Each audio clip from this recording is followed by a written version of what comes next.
nós já tivemos muitos episódios de vento extremo. O ano passado até tínhamos tido tempestade Martim, mas essa apanhou uma zona mais pequena e mais circunscrita e com ventos, apesar de tudo, não tão intensos como estes. Enfim, para mim foi pior, porque foi para a minha, quer dizer, foi para a minha casa, não é? Mas não interessa, não tem comparação.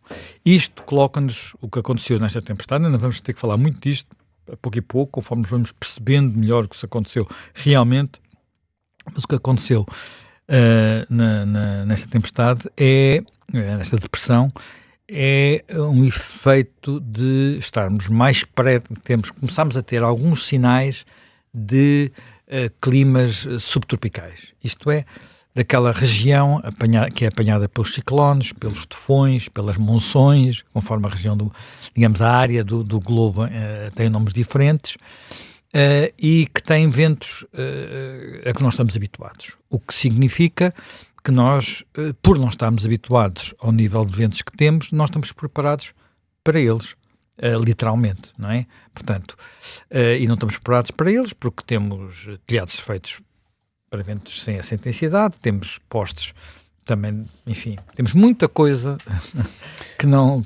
Infraestruturas pensadas para outro clima, não é? Infraestruturas pensadas para a ocorrência de situações, naturalmente, de ventos intensos, mas não de rajadas de 200 km por hora, 170 km por hora, 160 km por hora, porque isso é difícil de resistir em qualquer circunstância, mas quem vai para a Flórida, quem vai para as regiões do Japão ou da Índia, onde estas coisas acontecem, vê que as construções são diferentes. Vamos ter que mudar, não vamos? Eu acho que há um dos balanços que vão ter que ser feitos depois deste temporal. Agora, no que respeita à chuva já é diferente, não é? No que respeita à chuva, nós estamos habituados, por assim dizer. E até posso dizer uma coisa que não é assim muito óbvia, talvez, para a maior parte das pessoas, já foi pior. Já foi pior? Já foi pior. Já foi pior no sentido em que nós vivíamos com cheias nos grandes rios praticamente todos os anos e era habitual. O que é que se passa? Bem, nós estamos numa região de cruzamento entre o clima atlântico, que é um clima tendencialmente moderado e úmido, e o clima mediterrâneo, que se caracteriza pelas suas grandes pelo seu verão seco e às vezes relativamente longo. E esta zona de transição faz com que, há muitos anos, um geógrafo chamado Hermann Lautas... Microfones, Emanuel, não te afastes do microfone. Não posso afastar o microfone. Eu fui aqui consultar um livro e o nome é difícil de dizer. Hermann Lautenschlag, acho que é assim que se diz, diz que a oscilação do nível das águas dos rios portugueses conta-se entre as mais acentuadas que se conhecem na Terra. Uau! Portanto, não é assim uma coisa... Portanto, se os ventos não são os mais acentuados, já a estiagem, portanto, níveis muito baixos, e o máximo é brutal. Isso explicará aquelas encostas altas do Tejo Internacional, por exemplo, ou do Douro? Não tem a ver com as encostas. Não tem a ver. Já explico um bocadinho isso, já vou tentar explicar um bocadinho isso, sem entrar assim em grandes detalhes, mas basicamente, só para se ter uma ideia, o Orlando Ribeiro, que foi o nosso grande geógrafo, não é? Quantificou isto, e o que ele quantificou é o seguinte: o caudal das maiores cheias atinge um volume de águas impressionante. Eu estou a ler: 770 vezes superior à estiagem no Douro, 700 vezes no Tejo, 3.000 vezes no Mondego. Para se ter uma ideia do que é que isto significa, significa que no Mondego, e por isso é que no Mondego habitualmente as pessoas chamavam o Mondego em Coimbra o Basófias, e eu recordo-me desse tempo, a Helena, que até estou em Coimbra, recorda-se seguramente também, no verão secava, praticamente. Praticamente secava, quer dizer, havia ali um areal em frente, com umas poças em frente à Baixa de Coimbra, e a água praticamente não passava. Agora não é assim, porque construiu-se uma ponte açude, digamos um açude, que é uma ponte também, e portanto há assim uma espécie de plano de água, de lago, em frente à Baixa de Coimbra, portanto aquilo é bastante mais agradável, verão e inverno. Mas a água continua a correr na mesma, pouco, no verão, não é?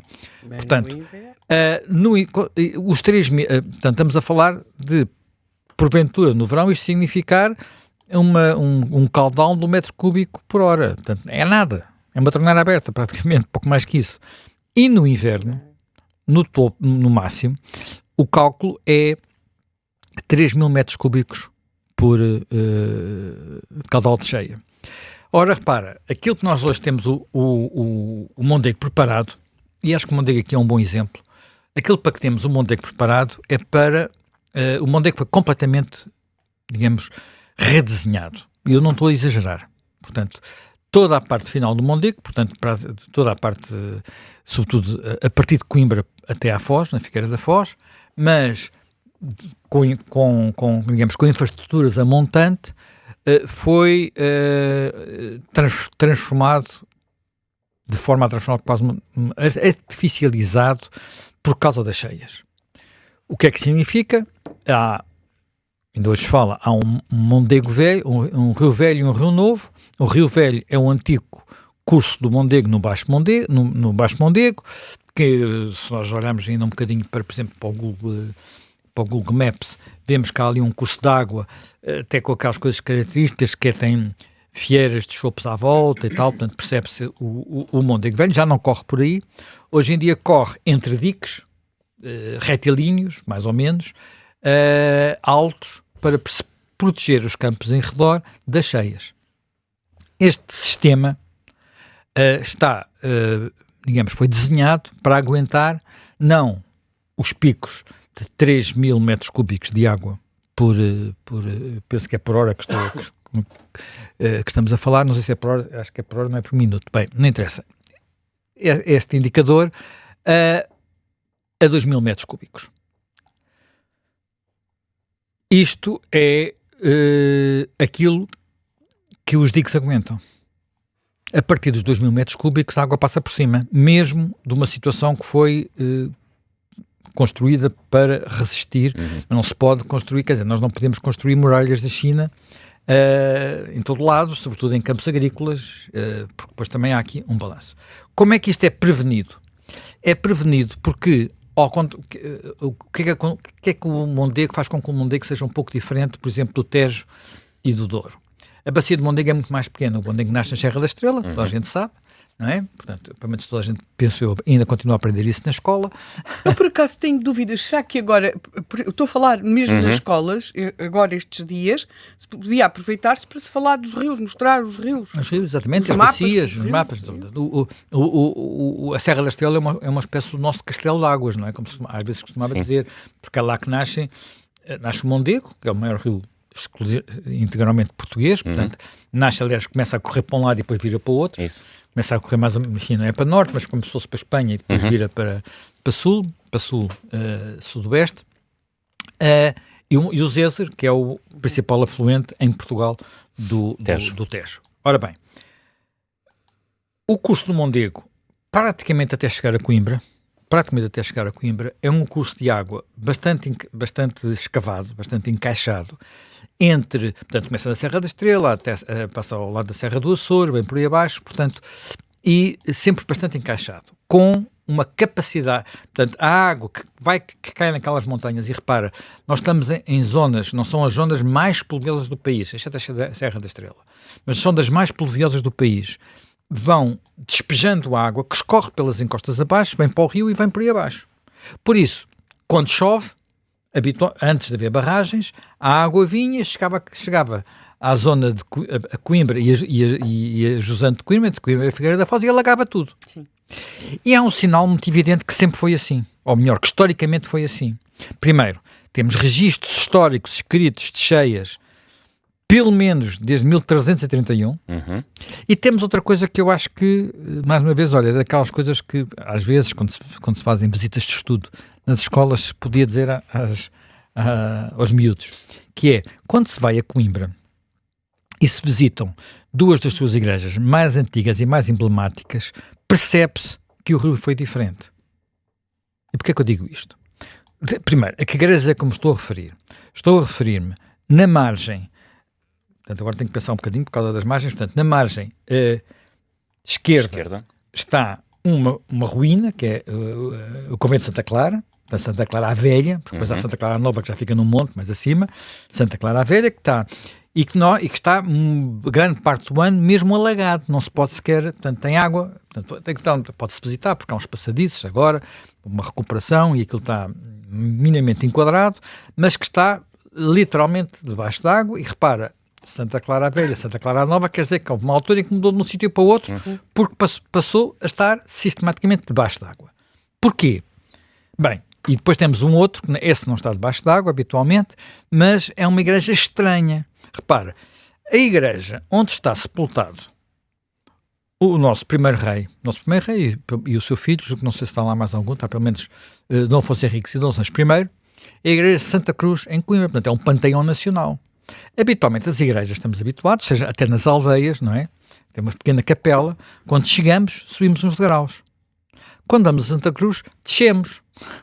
É uma coisa bizarra, não é? E, no entanto, é uma igreja que não podemos deixar de dar importância. É lá que está o nosso primeiro rei. Porquê é que a gente desce?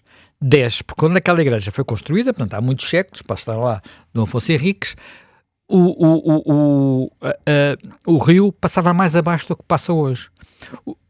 O nível das águas do rio foi subindo, porque naturalmente o rio foi trazendo sedimentos. E esses sedimentos, quando chegava ali àquela zona da Baixa de Coimbra, como o rio alagava, todos os anos depositava. E o que acontece é que nós depositamos qualquer coisa todos os anos. Aquilo vai acumulando. Portanto, o nível base vai ficando mais alto. Na margem esquerda, tão alto que a certa altura o convento de Santa Clara à Velha ficou debaixo d'água. Na margem direita, onde, entretanto, a cidade foi... A margem direita é a margem que está o grosso da cidade de Coimbra, onde está a Alta, onde está a Universidade, onde estão essas coisas todas. Na margem direita, foi-se construindo, foi-se protegendo. Todos os anos havia, na Baixa de Coimbra, praticamente todos os anos havia inundações, mas há, apesar de tudo, alguma proteção para proteger a Igreja de Santa Cruz, e ela fica um bocadinho mais longe da atual, enquanto Santa Clara fica mesmo coladinha ali ao rio. Santa Cruz fica mais dentro da cidade e, portanto, mais longe da margem do rio. Portanto, isto dá-nos uma ideia de como, primeiro, as coisas são vivas, transformam-se com o tempo, e depois como o homem foi transformando as coisas. O que é que, entretanto, foi feito, e que é muito significativo? Foi feito não apenas os trabalhos de ordenamento, chamemos-lhe assim, porque há quem conteste a forma como aquilo foi feito, de toda a zona, digamos, final, portanto, entre Coimbra e a Figueira da Foz, o chamado Baixo Mondego, é uma obra de engenharia gigante, portanto, feita há muitos anos, portanto, anos 80, 70, 80, por aí, e depois, a montante, foram construídas barragens. A mais conhecida de todas é a Aguiera, mas não é a única. A Aguiera, depois a seguir há a Raiva, depois noutros rios que são no Alva e outros rios que são afluentes do Mondego também há outras barragens, e aquilo que é feito e que está neste momento a ser feito, não sei até que ponto é que se vai aguentar, é procurar encaixar nestas barragens a água que está a chegar daqueles vales encaixados, apertados, onde a água que chega é a água que escorre, até porque depois do que choveu já temos tudo empapado, e portanto já não há capacidade. Choveu e nevou, porque há muita neve na serra. Sim, nevou, mas a neve às vezes, quando neva é diferente, porque a neve fica lá. É só quando há o degelo que a água vem por aí abaixo, não é? Portanto, e por isso é que a época... Mas há de chegar. A época das cheias, por exemplo, a época das cheias em Portugal é diferente da época das cheias no Norte da Europa, porque no Norte da Europa as cheias acontecem quando há o degelo, porque entretanto a água acumula-se no alto das montanhas, e cá não, cá a maior parte dos sítios a água chega, a água vai, não é? Portanto, ora bem, ontem, pelos dados que eu vi, não sei exatamente como é que está hoje, mas ontem nós olhávamos para as barragens portuguesas, e há uma monitorização online que conseguimos ver como é que elas estão em termos de capacidade, se estão cheias ou não estão cheias. A maior parte delas estava acima dos 90%, algumas vi inclusivamente uma que estava nos 98%, e algumas muito, muito grandes. O Alqueva está com mais de 90% digamos, da sua capacidade usada. A Aguieira estava com 75%. O que é que isso significa? Significa que durante os últimos dias, ou semanas, não sei, quem gera aquela barragem andou a despejá-la, andou a despejar água. Sim, tem que ser. Tem que ser para quê? Para que agora, quando vierem as próximas chuvas, conseguir encaixar aquilo que for possível, há uma altura que deixa de ser possível, conseguir encaixar. E qual é o limite aqui? E isto é uma gestão difícil. Qual é o limite aqui? Nós vamos ter aqui no programa quem nos ajudará seguramente a perceber isto melhor e a ver a parte técnica. Mas o limite é, a partir de 2.000 metros cúbicos, em Coimbra, a partir daí há inundações que podem ser catastróficas a jusante, portanto, no Baixo Mondego. Portanto, mas repara, como aliás eu citei aqui o Orlando Ribeiro, as cheias em Coimbra são 3.000. Portanto, não são 2.000, são 3.000. Estes 1.000 a mais têm que ser encaixados nas barragens a montante. Para eu conseguir encaixá-los, não posso guardar lá a água quando não está a chover. E portanto, tenho que ir esvaziando, digamos, de uma forma o mais controlada possível, de forma a que nunca ultrapasse os 2.000 metros cúbicos. Isto é uma gestão difícil, mas que transformou completamente aquela região. Portanto, aquilo que era anual, sim, todos os anos havia cheias, às vezes maiores, outras menores, mais catastróficas. Agora, houve de facto umas cheias importantes e catastróficas em 2019, portanto não foi assim há tanto tempo, e agora está a acontecer isto. Até porque, agora fala-se, bem, então isto é tudo alterações climáticas. Há de facto alguma mudança aqui nos regimes, mas curiosamente, enfim, eu sobre isto não consegui encontrar toda a informação que procurei, mas provavelmente hoje haverá quem nos possa ajudar mais sobre isto. Algumas coisas que sabemos. Nós não temos dados em todas as estações meteorológicas para 100 anos, mas temos em algumas. Curiosamente, uma daquelas em que temos é nas Penhas Douradas. As Penhas Douradas é a estação meteorológica, estamos sempre a falar dela, porque é sempre o sítio mais frio de Portugal, porque é no topo da serra, portanto, é aquela que, enfim, desde que eu era miúdo, que me lembro da temperatura nas Penhas Douradas. Sim. Bem, é sempre inverno nas Penhas Douradas. Nós temos dados, nós temos esses dados e sabemos uma coisa curiosa, sim, que é, chove menos. Uhum. A pluviosidade média, estamos sempre a falar de coisas médias, a pluviosidade média anual na estação das Penhas Douradas caiu cerca de 30% a 33% entre, digamos, aquilo que foi medido em média 1900, 1930 e depois o período equivalente até 2020, portanto, do período recente. Portanto, chove menos.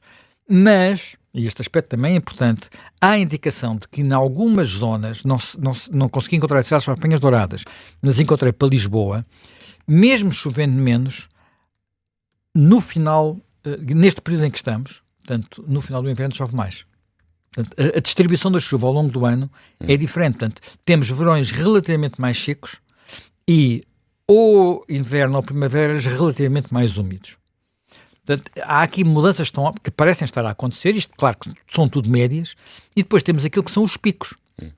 E quando há picos, isto torna-se mesmo muito complicado, não é? Portanto, e agora, mudando de rio, vamos para o Tejo, onde neste momento há muitos anos que não há no Tejo uma cheia catastrófica. A última grande cheia do Tejo, provavelmente a maior do século XX, eu já era jornalista e andei lá de barco. Portanto, foi em 1979. Portanto, já foi há muitos anos. Andei por lá, portanto, lembro-me bem como é que aquilo era. E lembro-me uma coisa, muito, nessa altura, aquilo arrombou com tudo, passou por cima dos diques, inundou tudo. Nós chegámos a Vila Franca e aquela ponte e uma estrada reta do Cabo, estava tudo debaixo de água, literalmente tudo debaixo de água, que é uma coisa, reparem, que se nós olharmos com atenção, quando atravessarmos Vila Franca para o outro lado do rio, vemos que há uns diques ao longo, não são muito altos, são assim discretos, mas há uns diques ao longo do rio do curso do Tejo. Tudo isso tinha sido ultrapassado. Tudo. Ora bem,